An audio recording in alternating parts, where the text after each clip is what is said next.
Welcome to The Road Less Travelled. It is a true honour and pleasure to have you here chatting today. You have such a varied and exciting career, and I feel like you very much embody the road less travelled.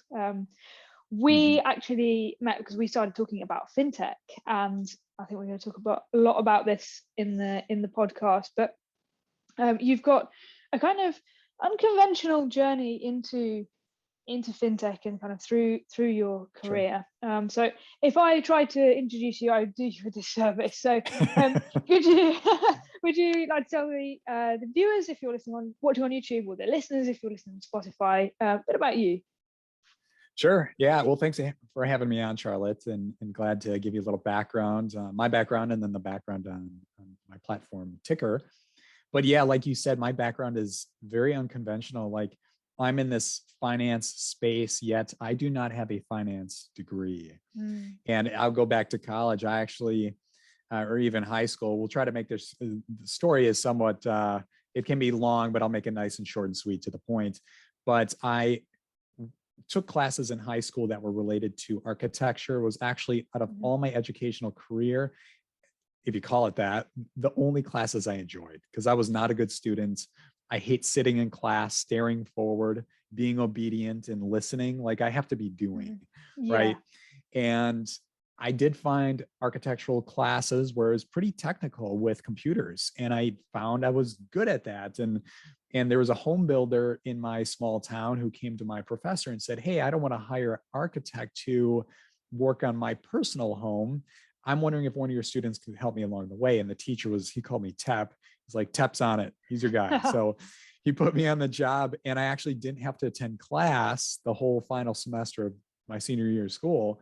And I got an A, right? This was a win-win. It was like real world experience as an architect, and got to work on this home. This home was, it was sizable. It was like 9-bedroom, 8-bathroom or something like that.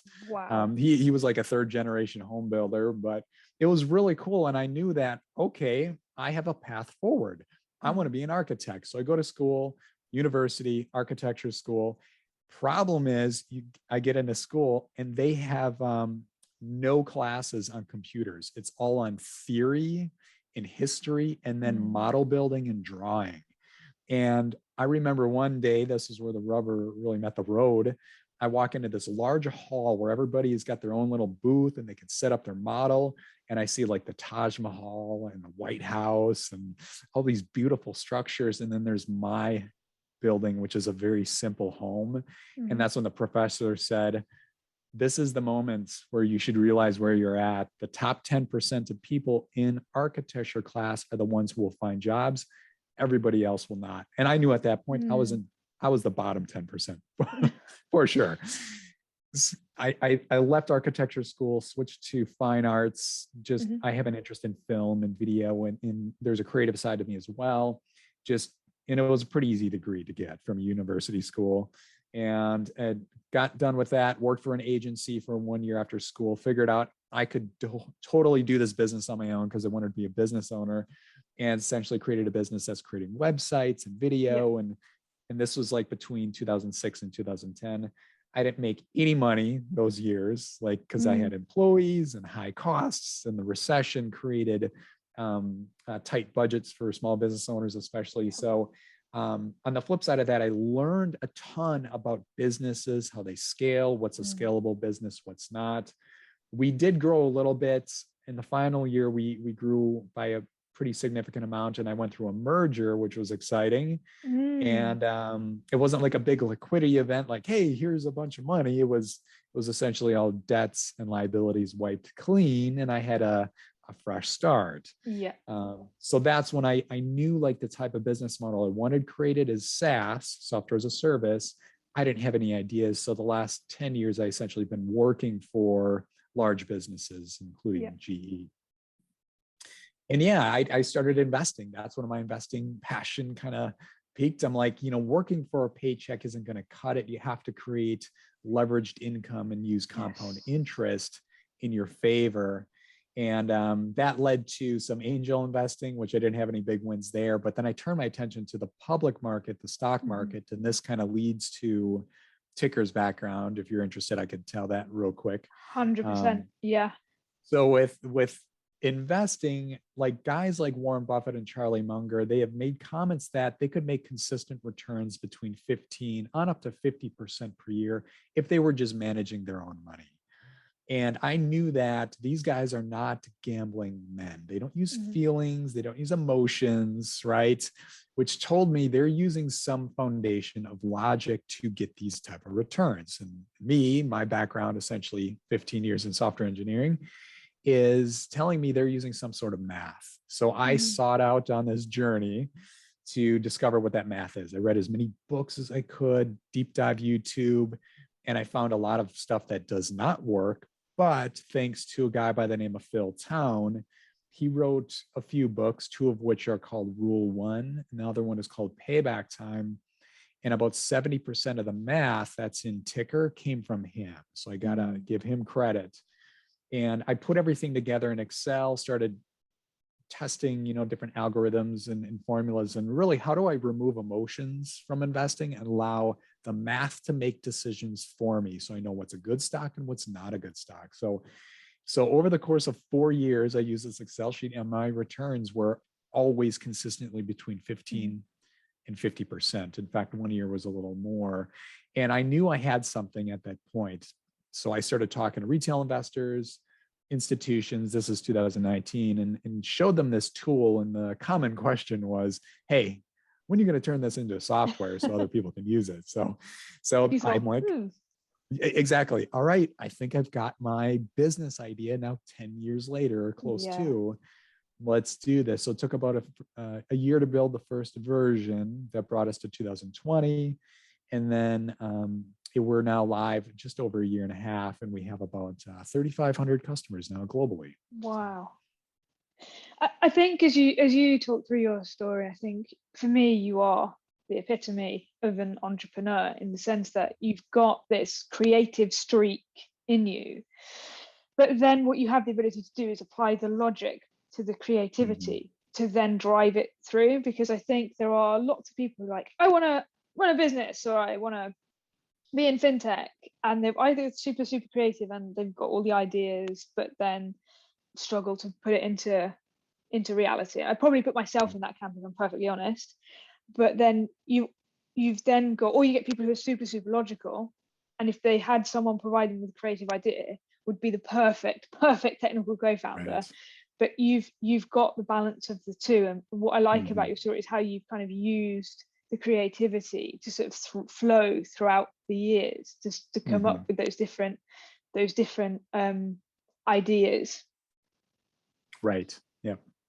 And I guess question for you then is more around when you were sitting in college doing your fine arts degree, if you had said to yourself, the year is 2022 and I'm going to own a trading, like an investment platform with 3,500 users globally, and I've only been trading for 18 months, as in the company trading for 18 months. Yep. Is that where you thought you'd be? Oh my gosh, no. Where did you think you would be?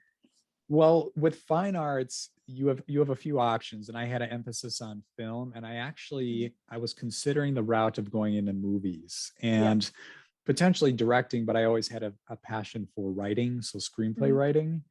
And I found that it was actually my senior years, a guy came from Hollywood to do a presentation. A bunch of film students said, hey, you got to set expectations here. The next 15 to 20 years, you're going to work in this industry and make no money. And I was not, I'm like, that's quite a sacrifice. I want to do things. I want to travel. So the fallback were ad agencies. There are literally ad agencies and marketing firms in every major city. And it's a very easy business model to start because it's a service model. So I'm like, I'm going to do that. I can I live in Milwaukee area, so I can get a job that way. So yeah, that was what I thought I was going to do. And I got it. I'll keep this short, but when I got into the agency world, I realized that I had a real passion for tech, like software. Yeah. And I knew that's where everything is going. This is like 2006. I'm like, tech is where you want to be. Tech jobs traditionally pay better, but you look at tech businesses, they scale a lot faster as well. And I'm like, part of me is like, I should have went to school for computer science, but it is what it is. So Actually, that's a really interesting point because I have this debate with people all the time. For me personally, I am 100% experience over qualification, because you can have a qualification and actually when you come to do it, rubbish, right? You get loads of people who can pass their driving theory test with their eyes closed, but then they drive on the road and they're horrendous, dangerous. Whereas you can get a brilliant driver who just really struggles with their theory test. And I guess finance and fintech is a bit of an elite, or can be a bit of an elitist space, and it can very much be, you know, oh yeah, I've got a computer science degree, or I am a finance expert. One of the things I really like about how you brand Tykr is you're very open in your website that you have this varied experience. Have you ever found that because you don't have an economics degree, or you haven't worked for a bank for 20 years or whatever, have you ever found that to be a challenge when you've been trying to create a business in this space? By the way, I love this question, and this is where there may be some contention out there. No offense to anybody who did go to a top tier school and get a finance or economics degree. The problem I see with a lot of people in finance, and this is pretty consistent, is they look at the stock. They don't look at the business. You know, if I go to these people and I tell them, well, tell me about this business. Well, what they'll do is they'll start talking about PDE ratios and market cap and all this complex data, but they cannot tell me what products or services they sell. How do they sell them? How do they market? How do they streamline operations? And I look back at what I've done. I would, like, right now, my consistent returns in the market they're over 50% consistently. And most people can't do that, but I attest that to the business experience, especially those first 4 years. 4 or 5 years is I worked with that agency I had. We worked with about 400 businesses. And I mean, from service businesses to manufacturing to online to e-commerce, and able to quickly understand how these businesses operate. Well, after that merger, I got to work 10 solid years in big business. And I love going to these people in finance. And I'm like, if I were to give you $1 million budget, would you know how to execute a project that has a 400% ROI in the same year? And none of these people can answer that question because they've never run big business before. They've never worked in project management, program management, director level, VP level. They've been literally sitting in finance, analyzing stock data. That is, in honest opinion, it's mostly noise they're looking at. They're not looking at the business and how it operates. So with Tykr, I'll keep this short, is we start with the numbers to know if the fundamentals of the business are good, but you should never stop there. You got to look past the numbers and look at the meaning, type of business model, the moat, which is the competitive advantage, and then the management, who's the CEO, how do they run the business? Do they have a good track record? So those things you can't calculate. Yeah, and I think this is really interesting because you get people who say, okay, I've done my own business, or I've done something for a certain amount of time, and now I want to do something else. I'm going to have to reinvent myself. I'm going to pretend that stuff never happened. But what you're saying, which is I wholeheartedly subscribe to this theory as well, is you don't reinvent yourself. You take the bits from there that are useful, and they're often the ones you least expect, and you apply them here. And I think exactly like you're saying, right, is it's all very well being able to look at the numbers, and there's a place for that. There definitely is. But if you can't then interpret it in consulting, you hear all the time, like, the so what? What's the so what? But if you don't really understand how to run a business, or the different components of business and how they all hang together, then what that number there might mean for that number there in that bit of the business, then you are almost kind of trying to do it with one hand tied behind your back, or half blindfolded, going, well, it sort of looks like it's something like that. But actually, if you can bring all these things together, you can basically interpret the data and find the BS or the incredible opportunity, and that's where the secret is, right? Right. It is. It's that combination of the two. And And I've always had kind of a nice balance between the logic and the creative. I Mm. never really leaned into the logic. I always leaned into the creative at a young age, like high school, college, and through my 20s. And then I started to realize, well, that's my passion. Don't hinder that. And it's been fun kind of balancing the both, but it's nice. Start with the numbers first. It's probably, the 80-20 rule. Like that's the Yeah. 20%. Start there, then the other 80%. All right, let's look at the business. How Mm. does this thing operate and scale, and is it a good investment? And I've seen some of how you express the analysis on Tykr, and it's Mhm. beautifully written. I could show Thank this you. to my mum, who doesn't know a huge amount about stock market. I know she listens. Hi, mum. But I could show this to my mum, and she would be able to read that. Or I could show that to my gran, right? And she could read that and Sure. understand what's written. And I think one thing where there's often been a gap in not just fintech, but in the whole retail investment space, is it can be very elitist language. Yeah. And it's often this kind of secret, well, if you don't know the language, then this world's not for you. You're sure it's for you, but then if most of it's really founded on reading into numbers that are kind of not actually that helpful, then No. really what is anybody actually achieving other than pretending they're part of an elitist club? Like, Mhm. that's rubbish, right? So how have you found your passion for writing and that creativity? How have you found that to influence how you do things in Tykr? Because you appeal to retail investors, especially like people learning, getting into investing. Mhm. You make it very accessible. How have you found that streak of you to be beneficial in Tykr? Well, I look at the pain of getting into tech, going Yeah. back 15 years. And I actually started to teach myself how to code, and things were a little Mm-hmm. chaotic back then. YouTube wasn't as popular. So I'm trying different tutorial sites. And then, getting into finance, like these people don't get education. Like, Mm-hmm. and I'll run into, and I joke about this, you ever run into a just this guy? There's always a just this. It's just brain surgery. You open up the head, pop out the brain, and there you go. Like, and Brilliant, easy. I right, it's easy. I'll get friends that'll be like, oh, you're doing your basement, like redoing your basement. Oh, you just gotta put up this wall and do this. I'm like, you gave me 2 steps. There are 200 steps you're missing in the process. And I find that with the 2 major issues is people are missing steps in the process, and 2 is they're not simplifying it. They're not making it easy to understand.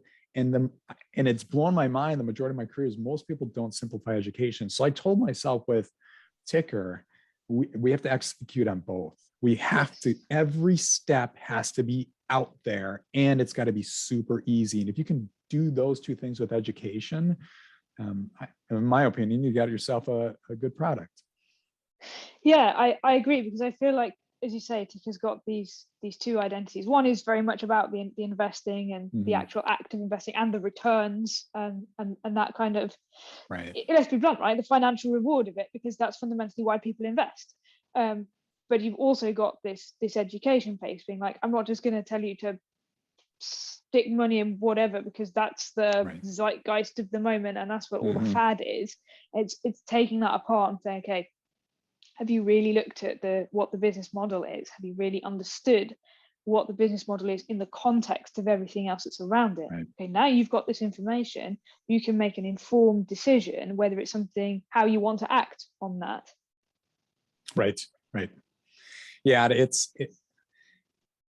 I had a customer tell me once, you've heard the old parable, which is, you fish for a man, you feed him for a day, Yeah. teach a man to fish, feed him for life.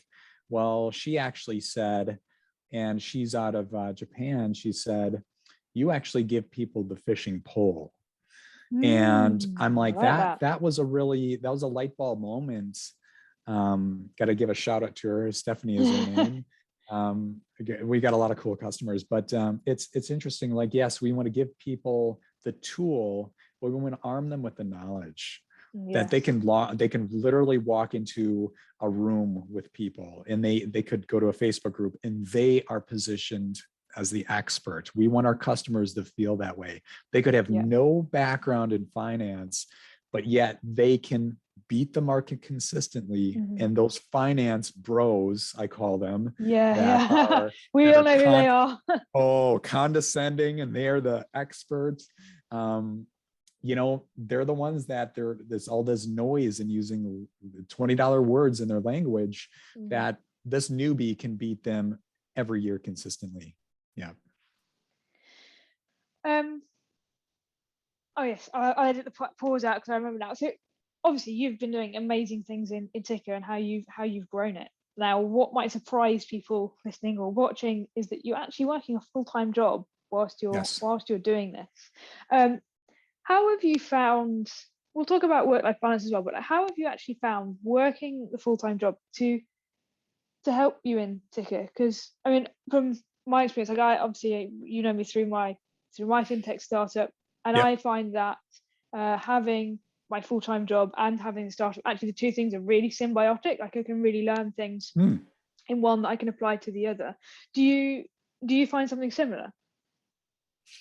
I think that with whatever full-time job you do, and I tell people this, if you're working and you just go out there to learn your job, you are failing. You need to look past your job and you need to learn the business. Yeah. So one thing is when I started working for bigger businesses, you don't want to be a spy. That's not the right word, but you kind of want to be a chameleon and you want to ask questions like, how are contracts written? How are these proposals written? How do you negotiate? How are these projects executed? And just play Curious George, referring the childhood book.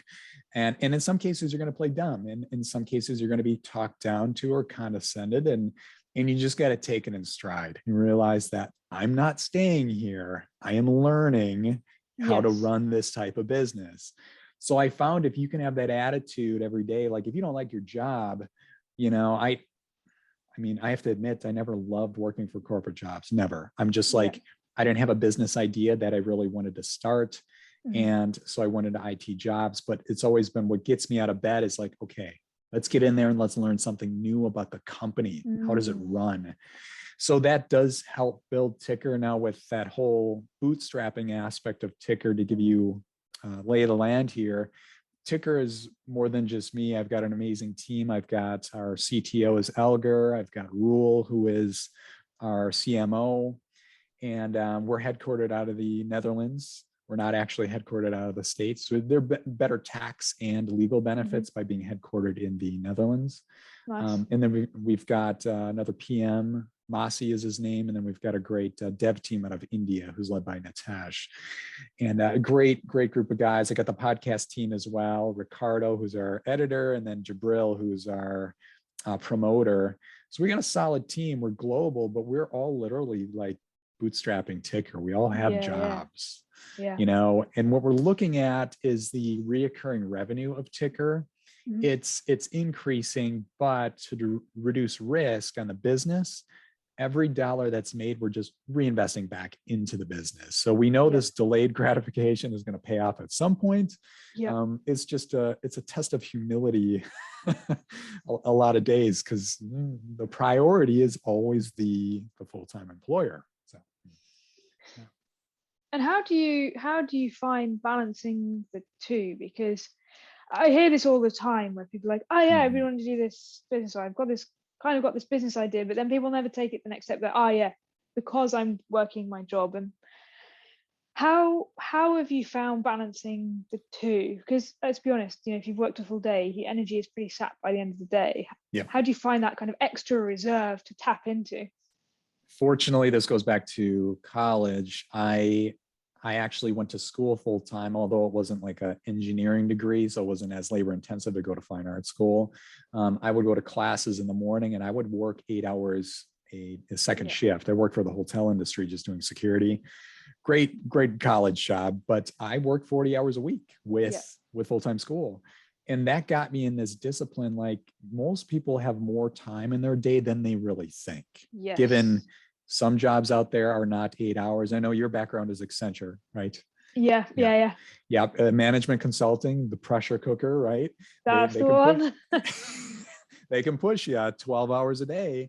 But if you can find time to get your 8 hours of sleep and you've got your work day, there is time in there where you can compress the time and get stuff done. So I'm pretty good about, like, I give a shout out to my dad on this one. He always talked about the rule of do that which generates revenue first. Yes. So whatever's going to move the needle of revenue, you should be doing that. Because I see a lot of business owners or entrepreneurs, they spend their time in minutia doing Yep. things that Yes. produce no revenue.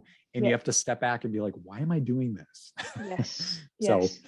so I immediately do the things that are going to produce revenue, and only that. And some days I only get like 2 or 3 hours of work in, but I've accepted it for what it is. Yes. That's the best I can do. Yeah, and I think that's such an important thing, because it's easy to get caught up in the cycle of busy work. And if people are listening who are entrepreneurs or are in corporate jobs or whatever, actually it's the same principle, which is we get hooked in, like, I'm going to make this thing look perfect, or I'm going to make sure this font is all this tiny size or whatever. But really, it's about looking at value. Yep. Someone once gave me some advice on writing a to-do list, right? You can just watch your to-do list grow, but next to every item, don't just write what it is, write why you're doing it. And as soon as you articulate that, you already know where your priorities are. Now, if you're an entrepreneur like you are, and you know, like I am as well, you know that anything that has, because this will make will make my company or will make me money, like, you know, that's automatically number one. Obviously in the corporate world it doesn't quite work quite the same, but the principle is the same. Do the thing that adds the most value first. So if you don't get everything done, it's okay, you can be at peace with that and still get your 8 hours of sleep, because you're not worrying going, oh, I didn't do this other thing. Who cares? It wasn't a value add, so you're just not going to do it. I love that. Add the why to it. And I found that too, as I used to I've had this in waves where you can dwell on things that you need to get done, and I would lose sleep on that. Yes. And I keep a notepad next to my bed. And before I go to bed, I will literally write down, I will get it out of my head, get it on paper of like, what is the highest value add that I need to do tomorrow? And shut that book, and I'm done, and I'll get my 8 hours. Yeah. And I think it's so true. And I think we also get stuck in this idea of busy work. I think there's this idea of like nobilizing being busy, but actually, where is that busyness taking you? And when you are very time poor, which you're going to be if you're working a full-time job and trying to, you know, set up a new business or scale a business or grow the business, you can't afford to be messing around with like fake work, right? So talk about fake news, but fake work, you know, busy work, it just can't afford to happen. So yeah, having that ruthless view on what is value add and what's not is so important. Stay laser focused on what you need to do, and have, you know, let go of control is one thing. Like, let go of control. You can't control it. I'm in a bootstrapping situation, so there's only a few hours of the day I can work. And I've accepted that, you know, and then in the next stage, just every little movement I do every day is compound interest. Moving in the right direction. I think there's this balance between when you talk about being laser focused, but also being able to step back and look at the bigger picture. And I think it also makes me think about when you talk about earlier in your career, where you said, you know, you did an architecture degree, and you started an architecture degree, and then you realized it's not for you, and you kind of had the agency, and maybe financially it wasn't the most wasn't the prize winning $1 million, $billion whatever. But you know, then the merger came, and like, you've had lots of kind of big shifts in your life, and sometimes people can get stuck in that laser focus that stops them then being able to see the bigger picture to make the right decision. For you, how did you know that this was the right time to make this big shift? What signaled it for you? Another great question. So this will give you context to my psychology with that agency, is when those 4 years went by, I was actually really upset at myself, because it felt like a huge opportunity cost or loss situation, as I was watching friends who worked in great careers, very fulfilling, making money, and they've been able to sock away cash while I didn't have anything put away. And by this point, I was upper 20s. And I was really upset. And I told myself I should have made this decision in year 1, not year 4. But when I look back, those 4 years of education were essential, because it was, again, the 400 businesses that we were able to serve and analyze and really understand how they operate. So it's interesting with the pivot points in life. I know it can be fearful and there can be pain, but I don't know what it is that just moved me to be like, I have this now or never mentality sometimes. Like, Yeah. you got to act now, Sean, or it's never. Yeah. Like, strike while the iron is hot. It's go time. Do it. And I can get in those modes that I will do that. I grew up an athlete, and sometimes that persona in me will come out like, it's now, Sean, now. So Yeah. I will self-motivate that way. And when you've got this little feeling like, maybe you should act on it. I tell other people to just take action. And do you feel, I mean, it's interesting because you said that, you had the 4 years and it didn't sort of pay off immediately. But I guess the way I'm looking at it is, you had these 4 years, but in a way they were the training for your investing times. In a way they did end up paying, but they paid later in a way that was completely unexpected and completely different. Exactly. Sometimes in life, something will happen to you, and you gotta kind of change that philosophy and be like, it's happening for you. Like, this is training you, this is making you stronger or wiser for something that's coming down the road. And to be at peace in those moments when, if you don't like what's happening to you or for you at a given moment, you got to kind of like step back and be like, okay, relax. This is happening for a reason. Okay. I need to learn from this. And I've kind of accepted that philosophy working for, corporate America. Don't always love it, but I'm like, this is not happening to me. This is happening for me. Let's use this to, help myself out in some way, shape, or form. I really like that mentality, because I think it also comes back to what we're saying about people who are trying to start something up whilst they're also working full time. So you can say, okay, my corporate job is happening to me, or you say my corporate job is happening for me. And if you say it's happening to me, you suck energy out of the situation. But if you say it's happening for me, you actually get to the end of the day and you feel I'm empowered to take the next step, because you realize, okay, I've learned a thing that I can now take to a different context that's going to add value. And coming back to the priority bit, which thing am I going to do it? Am I going to apply it to? Oh yeah, that thing that I've already identified is going to make money. And so even these like weird and wonderful hops that don't look connected in the first instance actually are really deeply connected. They are. Yeah, absolutely. And how do you sort of balance it? Because it's sounding to me like you very much are, you've got a plan for the immediate. When something comes, you know how to kind of make the decision, take the L, make the decision. How do you sort of balance that between having a plan, like having a vision for the future, especially now that you've got Tykr and you've got employees, you've got a team, like you've got to have that vision, with also saying I am open to the fact that these things might change and might take a different direction? How do you actually balance those? Yeah, it's always a balance. Like with creating a business like Tykr, the first step is, and the hardest part of any business, like a product business, like a SaaS, is product market fit. Finding what people really love, and then they start sharing it with others. They stay a subscriber, that's not easy. So it's really focusing on that. But at the same time, having the mindset that we're open to pivot. Like, you have to keep that in mind. There's a lot of businesses that were started. For example, I see your shirt right now, Slack. I believe the story on Slack was originally a component or something for video games. And there's like a bigger model there, like a video game platform of some way. Well, they found that the chat tool used in the video game system was the thing that was the thing people loved. So they just pulled that out of the video game system, made it its own platform. I may be missing a few details in the story, but I know it's something like that. But you got to be open to those pivots. And my team and I, fortunately, we're aligned on that. We love Tykr, and if it's not the end all be all thing we're working on, that's fine. We'll go where the market demand is. And that's another quick comment too. At the end of the day, it's not us as entrepreneurs. It's really about listening to your customers. What do they want? And go solve their problems. That's it.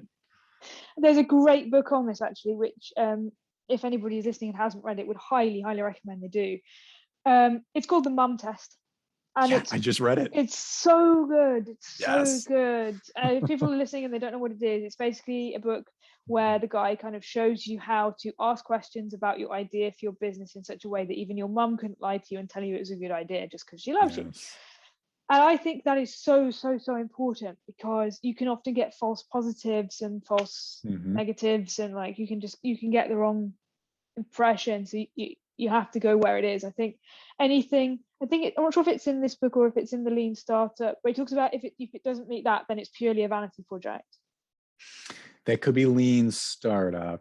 Yeah, I think it could be that one, but wherever it is, I've read it, that basically if it doesn't truly meet the product market fit, if you've done product market fit correctly and what you're creating doesn't fit it, then either you have to continue going on what you'd originally wanted to create, and then you call it a vanity project, and you have to be honest with yourself that that's what it is, and that's okay, but you have to be honest that it doesn't fit the product market fit, so it's probably not going to do that well. Right. Or you have to pivot and follow the product market fit. You nailed it. It can be tough because some people they're emotionally tied to that thing.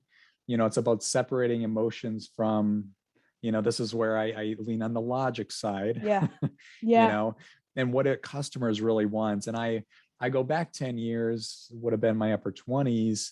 I had some of that. There's some emotions that would take control, but now it's kind of remove emotions, and I happen to be creating something I really like, and it's solving a problem. But of course, if my audience wants something different, if we find a different need, we may pivot. We'll see. So.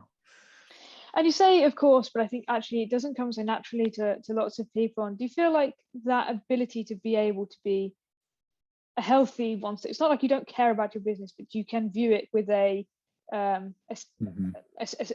one remove lens. Do you feel that's something that comes naturally to you, or is that something you've had to train into yourself? I had to practice on that. I've had a few business failures since the agency merger. Okay. And I kind of did them on the side a little bit, and they were emotionally driven. There was one circumstance, I'll tell the story real quick. This was pretty fun, actually. It wasn't at the time, but a buddy of mine, we started noticing the problems with Groupon. This was around 2013. Yeah. Groupon, the issue is they would take 50% of the profits on all the coupons sold. And to like a business with really low profit margins, like a restaurant, that could be detrimental to sales. They would treat it as a loss leader, meaning they would hope people come in for that initial meal or beer or whatever, but they return later on to pay full price, right? And we thought of a business, what if businesses paid a subscription fee of like $100 a month? And then on the flip side, they would keep 100% of the profits. And we started sharing this idea with small business owners, and they're like, when is this thing going live? Like we will start paying now. We started doing pre-sales while building the software. And along the way, this is kind of crazy. We get a verbal buyout offer of like $2 million, which we declined. Whoa! Because we're dumb. One of those. I wish if only. I know if it would have went to like a boardroom and there would have been discussions around the software and the future of this business, there wouldn't have been $2 million. It was a pump in the ego, but that was about it at the time. So we kept driving this thing. Went live, and it was crickets. The reason is a Groupon site is like a marketplace. You have two audiences on the same platform. So you got businesses and you have consumers. Well, we could not find a way to get consumers into the business fast enough to satisfy the business owners. So we started talking to venture capitalists all over, and they're like, neat idea. Problem is you're about 4 years late to the party, because going back, right? And during this time, I was so motivated about this thing, driving it forward, where we're going. I quit consulting at that time. Like I cut off my revenue stream, and I went like a solid 9 months without revenue, just living off savings, getting into debt, right? And that was super painful, but it was the most important business transition in my life, because I had to swallow my pride, go get another contract job. And that was the moment like, okay, you're making business decisions based on logic from here on out. And that did bode well for investing, because it always leaned to the logic part. And if I didn't have that painful experience, I would not be where I'm at today with business and, of course, investing. So it's to answer your question, is it's been work, it's been discipline. And one thing I I learned to teach myself is I look at my business like I do a hammer. I have no emotion with the hammer sitting in my garage. I look at it as a tool for good or a tool for bad, and that is it. And if something happens to that, that's fine. I'll go get another one. Like that is literally the way I approach business at this point. And it's pretty similar to the stocks I invest in. And like you're providing or building my wealth, but if something happens to you, like I know when to sell and get out, and just to logically make those decisions along the way. So I think that's really important, because I think it's something like 90% of retail investors lose money. And it's mostly because of the emotional element that comes with investing and not looking at the bigger picture. You know, things within the day, right? It will fluctuate. The price will fluctuate, but if you every time it goes a little bit negative, even if it's a bit negative, like even if it goes much more negative than you thought it was initially going to, you have to have that control to kind of hold on to it for a bit longer, to know when logically is the right time to get out. But you also have to back yourself. Look, if I've done my research, if I've done my fundamentals, if I truly understand the business model and I understand the direction of the company, and I back the CEO, and the CEO isn't like going anywhere, then I'm going to trust that this is going to change and it's going to pick up. And I'm not just going to be frightened by seeing it going down and just hit the X, no, make it go away, make the pain go away. It's frightening. It's like somebody, I can't remember where I read this. It's really frustrating, but maybe it was Profit First, another fantastic book which every entrepreneur should read. I think it was there. He said, if your house price was to go down, you wouldn't immediately just sell your house and move. No. It's the same with investing. Yeah. It is. It really is. Like investing, the biggest challenge for people is it's controlling your emotions. Yeah. You don't have to be an expert at math. It can be far from an expert. In fact, you don't have to have experience running businesses in the past. It's like you just have to really control your emotions. You can do very well. Which I think, to be honest, is a pretty good rule for life. If I'm honest. Yeah, right. If you can, That's true. You can keep your head, then good things, and you don't kind of react too quickly, then good things can come. This is a quick segue, but it does relate a little bit. But you've seen Game of Thrones all the way through? I've seen some of it, not the whole way through. Okay, I'll keep this short, but there is a particular scene that stands out to me where one of the villains, Joffrey, had recently passed, and Tywin Lannister, who's the wise grandfather, is speaking to Tomlin, who was the brother of Joffrey, the younger brother, and he had a much different temperament. He was very calm. He would listen. He was not arrogant, and Tywin was educating him on the fact that his temperament is completely different than Joffrey. And if he listens to his advisors, he will do very well. Of course, it's Game of Thrones, so people get killed off all the time. Well, his lifespan in the show didn't last very long.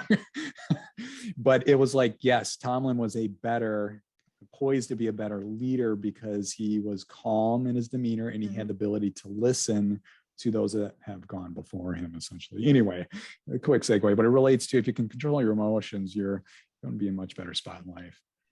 Yeah, I completely agree. I think there's a really important difference between saying you have no emotions, be a robot. And that's not what we're saying, but we're saying, you know, if you can, and this, in fact, it's the opposite, right? You've got to be able to understand your emotions. You've got to really be able to articulate to yourself, what is this thing I'm feeling and why am I feeling like that? And then say, okay, what is the logical step I need to take off the back of that? And that applies whether you're investing, whether it's deciding whether or not to take that job offer, or whether it's starting that business, or making the leap, or whatever it is. You know, it ultimately all ties back to that. Right. Yeah. Rule for life. It is, which feels like a really nice kind of circular way to round it. I guess it's just one last question from me, which is, what's next for you and for Tykr? Well, right now we are we've collected about 4 and 5 months of really good feedback from our customers on what direction we need to go, how to add more features. So I'll give a little preview on what's coming with Tykr. So we're adding a portfolio tracker. So you can add your portfolio to Tykr. You can track your returns. You can share it on Facebook and Twitter, so you can share it with others. It will show the percentages. It won't show the dollars. We want to keep dollars out of it and just show percentages. And then you have the ability as well to also view other people's portfolios in the tool. And then you can actually follow those portfolios. And when they make changes, like people can follow me. And if I make changes, they can see like, hey, Sean showed or sold X amount of shares of Microsoft or PayPal or whatever, or he bought, you get those notifications. So it's what we're doing is we're trying to gamify the experience a little bit like fitness apps. Like fitness and weight loss is not an instant gratification industry. It's not like, hey, I'm going to the gym today and I'm going to lose a bunch of weight tomorrow. It doesn't work that way. Got to play the long game. You got to play the long game. And that's what investing is.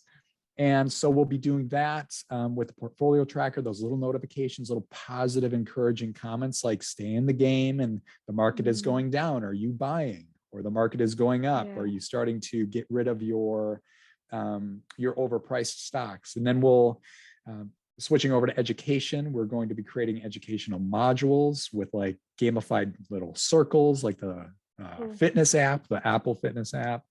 But a lot of little fun features to take what these fitness apps are doing and other apps as well that make you want to use it every day and make it more fun. Little educational bits, because we've got a lot of great text, and thanks for your compliments earlier.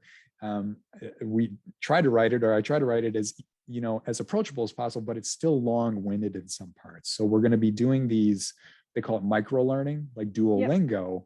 Yep. Cool. Yeah, so Duolingo is what we call best in class from a micro-learning app standpoint. So we want to really emulate that, but with investing, make it simple, approachable, bite-sized bits that help you stay on track and help you, of course, do very well in the market. Brilliant. And I just love how in that you've basically epitomized everything that the road less traveled is all about, which is you have taken inspiration from the fitness area, which ostensibly is unrelated to finance, and said, look, there's a great parallel here that I can use to help me. You've just done the same with Duolingo. You wouldn't necessarily think, Duolingo, that'll help me with my investing. But actually, like, you've drawn that parallel, and what better way to round up a podcast called The Road Less Traveled, talking about how completely disparate things actually have a great connection, which is exactly what this is all about. So that really tied up very perfectly. Awesome. Sean, it has been such a pleasure to talk to you today. It has been honestly so much fun. I've really, really enjoyed it. I hope you have too. I really appreciate your time. Awesome. Well, thanks for the time, Charlotte. This is great.